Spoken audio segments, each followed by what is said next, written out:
4, 3, 2, 1. The return of the CTS podcast featuring the two coolest, most handsome people. Say your last name like we did. I know, like every 2 time. episodes ago. So, everyone, welcome back. It's been 2 months. Henry has been kind of putting it off doing it. I've been here. We've been, there's been things going on. Didn't we have an episode like in the middle there? An episode or two? It's been a long time. Regardless, we're back. We're back. Oh, what's that? I don't know. Anyways, this is the politics version of the podcast. If you're interested in listening to us talk about Batman and Moon Knight, check out the other CTS podcast, Pop Culture. But starting off, dude, there's war in Ukraine. Yeah. I would just like to say we were the first ones to report on animosity between Russia and Ukraine. The first. I don't think nobody had it on their radar. Yeah, we had tipped everybody sources off, I think.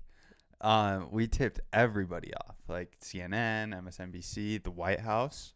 They called us. Yeah, so anyways, Russia invaded Ukraine. We've talked since then. We've talked once about it. Yeah. The war is still ongoing. Peace talks are ongoing, from what I understand. The Russians are claim that they're backing off from the capital as a sign of good faith in negotiations. Are they backing off though? Isn't that like so? contested? That's the weird part. Is like it's being contested, and it's like being contested in our own government's reporting. It seems like some days they're like, yeah, we're seeing recently. They said we're seeing a pretty major pull away from the capital, but it's because they think that they're reestablishing their forces in other areas to launch a bigger attack somewhere. Yeah, or they think that this is like taking them away is a false flag because they're getting ready to launch chemical weapons. That's something else that they've reported too. Well, I saw that Russia had committed 75% of its military to Ukraine. Yeah, our government came out and said that they think that they overestimated Russia's military capabilities. Yeah. Which is crazy. Which I guess it's better to overestimate than underestimate. Yeah, but I mean, they've committed 3/4 of their military, and they're having to draft soldiers now. Yeah, that's nuts. I mean, because if we committed 3/4 of our military to a single conflict, like, I don't know if we've committed. Do you think we've committed over? I guess we have no idea, but like over half we haven't committed to anything in forever. Jeez. So probably not since like the World War. I would imagine. Maybe like Vietnam and stuff. Oh, good point. Korea. I forgot about Vietnam. But like all this stuff in the Middle East. And if we commit 3/4, I don't know if there's any country besides China that could fend off. China could. Like 3/4 of our military is a lot. Right? 3/4 of our military is like twice as big as any other military. It's crazy to think about. One thing that I thought was interesting, I'll get your take on. Apparently, this conflict is the first time that hypersonic missile systems have been used. Have you heard about those at all? A little bit. So apparently, it's the first time they've been used in conflict by two nations. Yeah. And the U.S. Military was being asked about it by Congress, like all these generals, and the Congress people were like, we're way, way, way behind on this technology, and we're seeing that. And the generals were like, yeah, we're behind on hypersonic missile technology. Do you think that's legit though? I can't imagine we're like hypersonic missiles doesn't seem like something we'd be behind on. Like, so I don't know if it's like legit.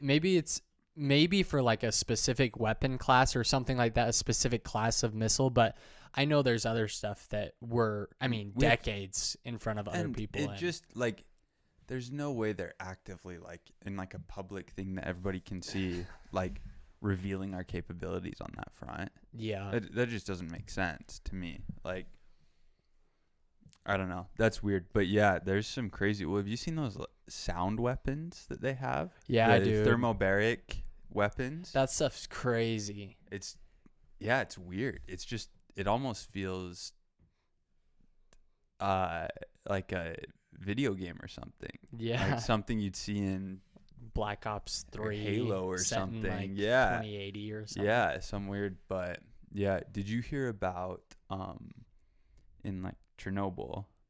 Did you hear about what happened there? Yeah, it's been reported that some of the Russian soldiers have experienced like radiation sickness. A lot of the Russian and soldiers. they've completely pulled out now of Yeah. Chernobyl. Well, and what's also crazy is the Russian soldiers didn't know about Chernobyl. The Ukrainians were talking to them and telling them they said, "Hey, you guys are in trouble. You can't be in there because there's this red forest zone that's kind of the most radioactive place. It's where a bunch of pieces of the reactor kind of ended up. So it's the most radioactive place in Chernobyl, and they were digging trenches in there and like bunkering down.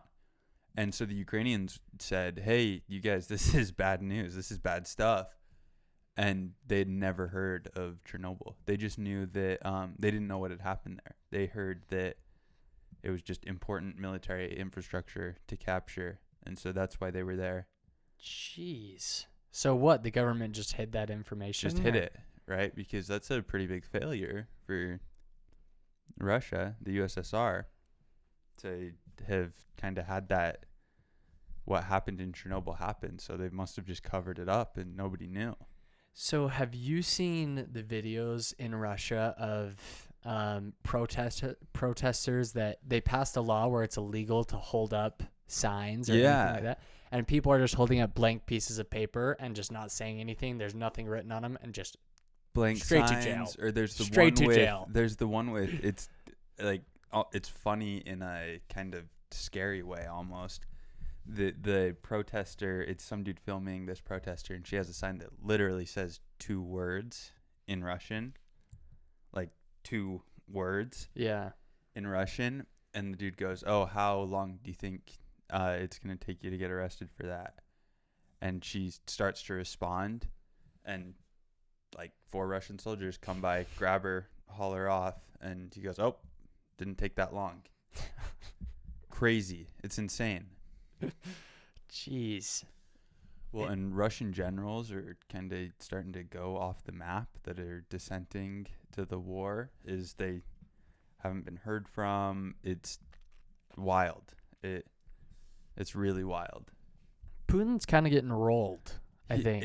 It's not going well, and I feel there's a lot of speculation on why that might be, and it's almost, people are saying, some of the intelligence is saying that he doesn't know how badly it's going because his generals are so scared of making him upset, or the top military advisors, that they aren't telling him what's actually happening. So they're like sugarcoating it. And so he doesn't even know what's going on exactly. Dude, I heard that, I shouldn't say I heard, but there's been reporting and like, different contributors have said that Putin will sooner launch nuclear missiles than lose this war, because if he loses this war, he loses all power he has in Russia, and he's not going to lose all power he has in Russia. So he has no, if he's backed into a corner into using chemical weapons or nuclear bombs, he'll just bomb Ukraine. Yeah, but I don't know. Because if he does that, he loses all power in Russia.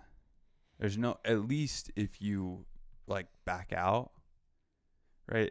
They do so much propaganda and stuff. Like they can, if they get any sort of concession from Ukraine, they can spin that into, we won this conflict, and keep whatever power he had. Because it's not like he's there because he's ultra popular. Before the war, this hasn't changed the public perception on Putin. I don't think there's a lot of people that went, "Oh, I really like Putin. I think he's doing a great job." And then this war happened and they go, "Oh, actually, it's not a new thing." So I don't know. I don't think he'll go that far. Yeah, hopefully. We'll have to see. Can you imagine? Ooh, yikes. It's just dumb. Because then other countries would have to respond, right? You couldn't. And I just can't imagine he uses a nuclear weapon. Who does he fall back on? Nobody. There's nobody. North Korea, maybe? No, but not even North Korea. Because what does North Korea do for them? Launches their little missiles that can barely make it to Japan. I mean, because he can't get other people involved, right? Well, China won't back them. China won't Nuclear get weapons involved. or- Yeah, because China's smart on that front. They know that getting involved in a nuclear conflict is gonna screw them up. So, two things that are interesting. Japan has officially stated that there's a set of islands to the north of Japan, Mm-hmm. and they've officially stated that those islands are Japanese territory, Yeah. which could lead to border conflicts and all sorts of stuff with Russia, Yeah, it's with Russia. who claims that it's Russian territory. And another interesting thing, there was a propaganda video that got leaked out of Russia with like a bunch of children singing, Mm-hmm. and they're singing about how all of these territories are going to be reclaimed by Putin, and they mention Alaska. Can you imagine? Holy cow. That's so weird because, for one, Alaska, you think we'd let them take Alaska? When we legally purchased it, it's like, what? Yeah, it's not even like it wasn't even, because we were in good terms with Russia at Yeah. that point. So the U.S. just purchased it and it was good. And then it wasn't until much later when there started to be conflict. So it's not even, yeah, that's a weird nationalist, like. Yeah. We want Alaska back. What? But and Alaska's not even really like connected to Russia. No. I no. mean, sort of like the little like island chains that get close. I mean, there's that one point where they're like you could walk to Russia from Alaska in the winter because it freezes over because they're a mile and a half apart. But I mean, you wouldn't say that if you looked at a map, you wouldn't go, "Oh, I would delineate like Alaska lumped in with Russia." So that's a weird one. That's very much a weird one. Well, yeah, and if they were to any form of aggression towards, I have a good story for you. So on the last episode of the podcast, I mentioned that Russian jets were flying over Sweden. Mm-hmm. So apparently they were carrying nuclear bombs, is what's being reported. Those Russian jets that interfered in Swedish airspace, they were carrying nuclear missiles, not bombs, missiles. Really? Yeah, they were like armed with nuclear missiles, is what's being reported. And they flew over Swedish airspace. That's crazy. Because what's the play there? They're like a show of strength not to join NATO. But it's not even really a show of strength. I mean, I don't know. Because okay, if the U.S. wants to do that, the U.S. still has the biggest store of nuclear weapons, right? Well, what we don't know is the official tally is Russia has the biggest store of nuclear weapons, but what people contest is they think both sides have tons more that just no one knows about, so no one really knows. But from what the countries have officially released, technically Russia has more that they've officially come out with, but we have no idea. It doesn't matter. And keep in mind, you have to compare with the way the NATO treaty is laid out for allied defense. I mean, you'd have to take into account all of NATO's nuclear missiles. Yeah. Because if a nuclear attack was launched against a NATO country, it would trigger the response of a nuclear attack from every NATO country. I think even if a non-NATO country, if you attacked a non-NATO country with nuclear weapons, I think maybe not a nuclear response, but I think that gets NATO into the conflict. Yeah. What's interesting is, and I saw they're talking about it on a news briefing or whatever, and they were saying, they're asking the question of would a cyber attack trigger NATO's response? So if Russia were to launch a wide-scale cyber attack, which they've done in the past and it hasn't triggered it, but we're talking if they were to take out an entire country's infrastructure, would that trigger a NATO military response? Yeah. And the people in Washington would love it too. I mean, they'd love nothing more than to have something like that trigger a NATO response. Do you think they want to get involved in conflict in Europe? I don't know. That's just Europe's a weird one for them. I feel like they. I I don't mean, know. I don't know. Every time a war happens, the president's approval rating usually shoots like through the roof. They did it with Bush. They did it during World War II, World War One. It always shoots through the roof, and people's confidence in government goes way up. So I think Yeah. war is always good for people that are trying to get reelected. I don't know if, and this is like bordering on like conspiracy that's not- that but that's Washington not- wants war, but it's just something that people say. Yeah. But even, I mean, but then if you look at Korea and Vietnam, right, that didn't help approval ratings almost from the start. Oh yeah, I mean, towards the end of the war, I don't think anyone really supported the war in Vietnam. Yeah, almost nobody. I saw something really interesting. So they polled people by income on whether or not they supported sending troops to Ukraine.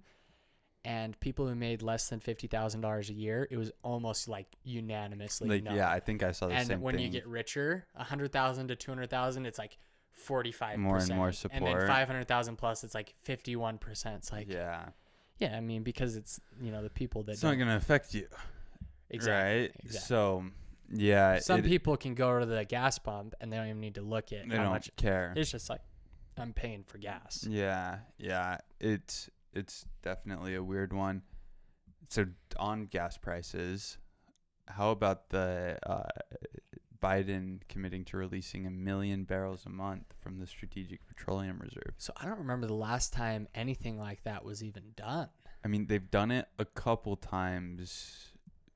Like Biden's done it a couple times. I mean, Right. I don't remember a time before that. I didn't know about the Strategic Petroleum Reserve before that. But 1 million barrels a month feels like a lot.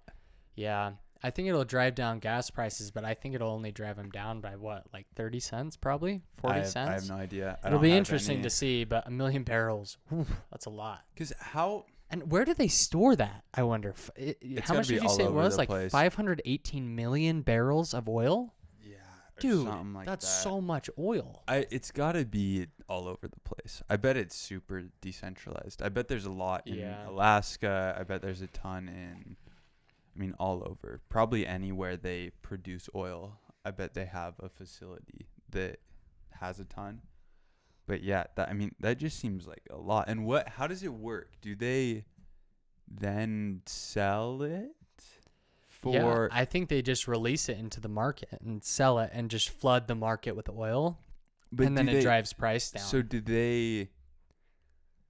Yeah, it's just weird because I wonder, it'd be interesting to know whether... what percentage of the market 1 million barrels is. Oh, I have no idea. Because, you'd think if it's not that much, there's no way it affects prices that much. Yeah. So... I don't know. It's definitely weird. It is also weird that the prices are up so much because we don't get a lot of our crude oil from Russia. No, we don't. Yeah. So it seems weird that that's affecting the prices here, like on gas, so much. Yeah, it's spiked. And it was going up, right, prior to... Yeah. And then it kind of spiked. So I think inflation, too, is probably a big part of it. Hurting. One thing that was interesting, I was telling you about this earlier, but Russia has come out and said, Putin, I should say, has come out and said that they will not allow foreign countries to quote unquote unfriendly countries to purchase Russian oil and anything other than rubles. So if these European countries that have become so dependent on Russian natural gas, they have to sell euros and buy rubles, which drives the price of the euro down and the price of the ruble up in order to get all of this natural gas. Yeah. Which, if you're those countries, how are you going to let Putin bully your currency like that? Well, dude, the United States has gone to war over the value of the U.S. dollar. It's crazy that these countries aren't like, okay, we'll get our natural gas elsewhere. Yeah, and it's weird. So, on top of that, there's a bunch of other stuff that Putin's doing to kind of artificially keep the price of the ruble up. Yeah. Where you can't move money. You can't move money outside of the U.S. You can't sell outside of Russia. Outside of Russia. Yeah. Outside of Russia, yeah. You can't sell kind of treasury bond, any of that stuff outside of Russia. It's just kind of totally lock down all the money in Russia to try and keep the value up, and it's kind of working for now, but there's no way it lasts.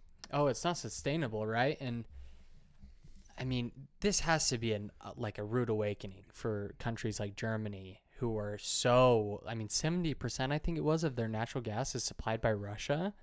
I mean, you have to, how do you not recalculate after something like that? Well, I'm sure they will, and I think you were talking about it earlier, but the U.S. is brokering deals with kind of Middle Eastern countries to get like gas and oil products to Europe from the Middle East to try and get everybody off of Russian gas and oil. And it's a weird play from Russia too, because that's kind of all they had going for them was those natural resources. Yeah. So to get rid of that, so now everyone's going to be like, hey, we're not going to do that anymore. We don't need that. How does Russia recover after this? Yeah, it's interesting. It'll be interesting to see when, and I shouldn't even say if, but when China attempts to reclaim Taiwan, it'll be interesting to see how Europe and the United States reacts, because China's a different beast than Russia now. They've launched this failed military operation on Ukraine. They've become the laughingstock of the world that they're unable to take. It's going terribly for them. But China will just brute force take Taiwan, and it should literally be over in weeks, right? Yeah. There's no way Taiwan is able to sustain itself from an attack, or not even an attack, just a complete occupation by the CCP. Well, and I don't know that I think China's too smart to actively, like, militarily take over Taiwan. I don't think they'll do that. So what else do you do? Just kind of infiltrate the government, slowly get more pro-Chinese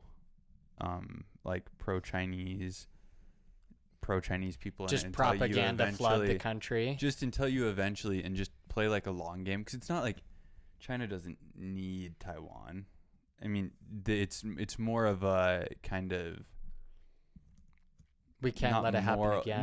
Not moral, but it's a little bit for show, right? That they want Taiwan, that, hey, like we don't let people leave, whatever. But I think, and especially, I think you probably just, because you don't want to, if you're China, you don't want to trigger a response from like the U.S.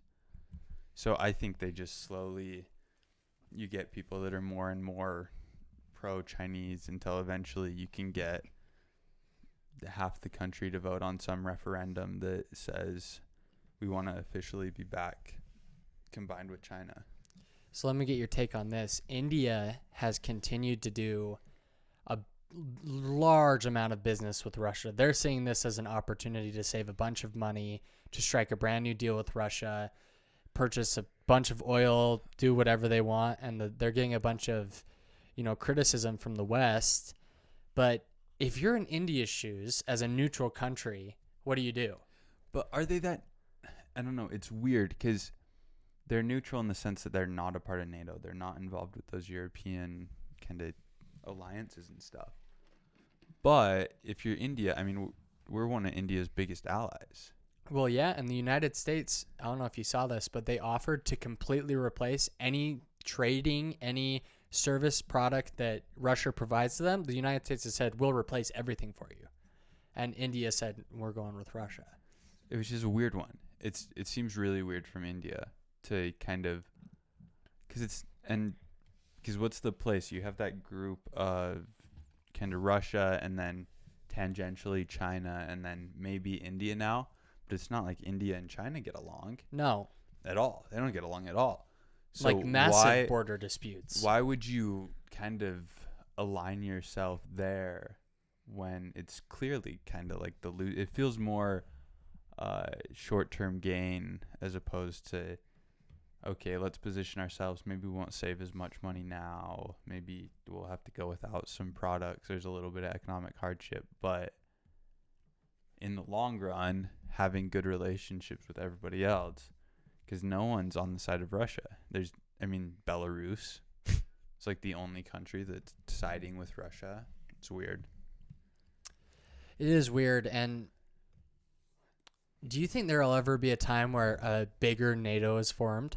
Like something as big as North American Western countries, South American Westernized countries, with maybe the exception of like Cuba.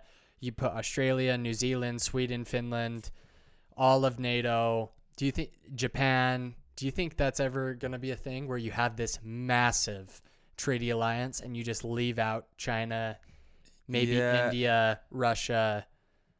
Does that ever happen? I think there's almost kind of already that, in the sense that the U.S. links all of those. Like the U.S., it's almost like subsidiaries where the U.S. is up here, and then you've got all these little smaller but still large alliances. That I think if you went into a major conflict, the U.S. would link like most of those alliances together, right? The alliances they have with South American countries, the alliances they have with European alliances. Yeah, and I think the U.S. has said that they'll protect all of South America. Like if a South America country what's that called? Like the Monroe Doctrine, where they've basically said, yeah, we'll never allow someone to come into the West, launch a war from Europe or Asia on a South American country. There's something like that they have in place, but that makes sense, right? Because it's the only way the U.S. has any sort of issue, if as far as getting kind of directly invaded, is if somebody managed to get a foothold in South America where they could stage all of their stuff. What do you think happened? Can you imagine if what if China were to be like, we're opening a military base in Mexico? What do you think happens? Do you think the United States just says, you won't let this happen and we'll quit all trade with you from here on out? Yeah. So what about in South America? A country like Brazil. Yeah, it gets harder. China offers $3 trillion to open up 3 military bases and build infrastructure. It gets harder for sure, but I still think we have such like strong connections with almost every single one of those countries. I just think it gets harder and harder to kind of break that. I agree, but doesn't it feel like the United States has kind of detached itself a little bit since I mean, you got to figure like since the early what World War II, the 30s, the 40s, it felt like we were a lot more connected with South America and some of our allies, and then you have, sort of this alienation of the United States and this very populist, we're going to do what's best for the United States. Yeah, but which I don't necessarily disagree. I don't necessarily disagree with that line of thinking. I'm just saying I think that's kind of where it's headed. I also think, though, I mean, so much stuff. So you start running into a problem as if China can kind of usurp the U.S. as kind of the center of power.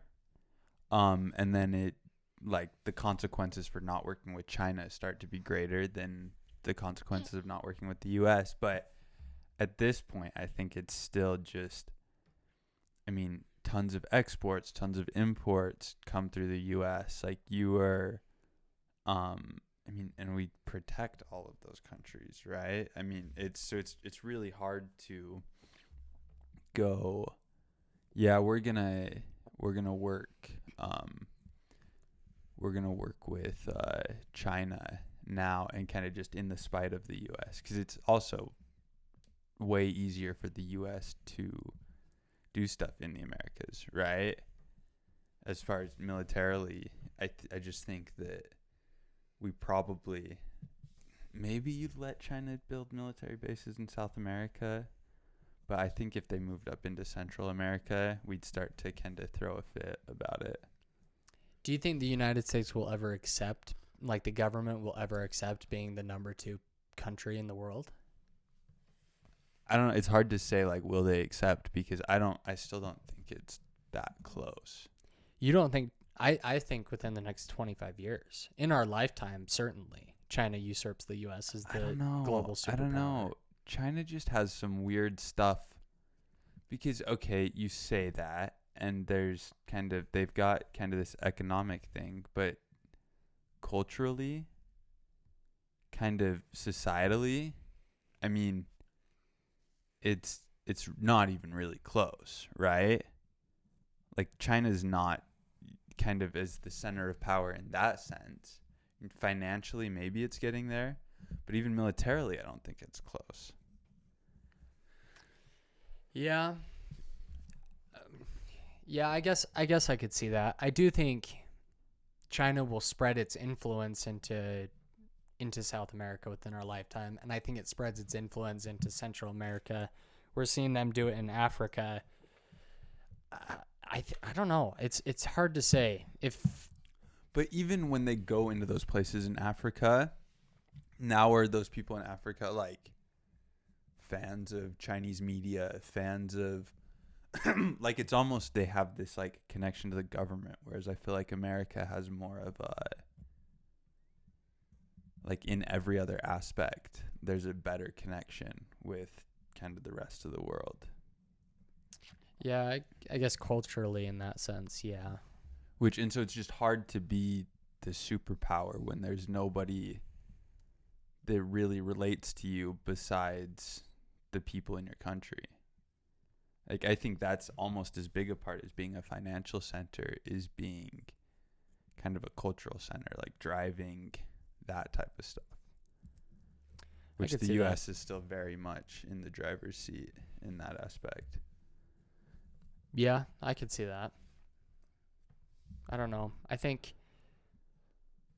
as soon as you become the economic superpower of the world, you're able to exert your influence however you want, and countries will bend to your will. Yeah. If it means that if the difference between working with China, accepting, if you're in India's shoes, China becomes the superpower of the world, they want to expand it, they want to infringe upon your border. It's like, well, if I don't let them infringe upon my border, I'm economically crushed. Yeah. Which I don't think it'll get to the point I don't think that'll happen in our lifetime to where China has so much economic influence that you won't be able to turn to the rest of the West. Because you got to figure, if the United States, it's hard to say, like, part of me thinks that whatever the United States does, Europe will also do economically. Like, it feels like we're kind of strategically together. But then, I don't know, there's like some weird stuff going on in Europe with like not only NATO, but the United States criticizing how much these countries are putting into their military spending. The United States criticizing their over-reliance on Russian gas. The United States essentially saying you can't work with these countries, and that Europe is saying yes we will. It's a weird one. So I don't know. It feels like we're strategically in sync with each other, and then Macron comes out a couple years ago and says we have to start thinking of the United States as a potential adversary or something along those lines. Whatever. Which is weird. Is a really weird. And I think this probably does way more to help those relations. Like what's happening in Russia right now really solidifies that as like, oh, okay. I mean, we can talk like that when we're worried about Trump in office, but really, I mean, clearly this is a bigger threat. Yeah, and they have, like, our military spending, dude, it's nuts. We spend more than the entire EU combined, don't we? I think so. Or it's really close. Yeah. And the EU is made up of how many countries? It's like lot. Yeah. So I don't know how you if another world war were to break out, there's no way Europe could defend itself without the United States, right? Or am I just being a propaganda dweeb? I guess it depends on who's involved. Like, I guess if it's China and Russia, but look, like Ukraine's kind of holding its own against Russia. Yeah. Yeah. So, but that's also, I think there's quite a bit of assistance. I think if the U.S. said, hey, we're out of this, we're not touching it, I think the U.S. saying kind of the sanctions the U.S. have done against Russia have helped in that aspect, but I don't know. So do you believe in the United States stance prior to World War I that they shouldn't get involved in any conflict in Europe? Do you think would you prefer us get involved in conflict in Europe? Like, for example, I don't think that's a valid position anymore. The world's too connected because if there's war in Europe, it's affecting us. I don't think we can. it's not the 1800s anymore when you can be like, oh, we lose some trade from Europe, but the U.S. is kind of its own thing. Everything's just too interconnected to not get involved. Yeah, I mean, especially with NATO, we don't have a choice now. Yeah. Interesting. All right. Yeah. Should we wrap call this this episode one. up? CTS podcast.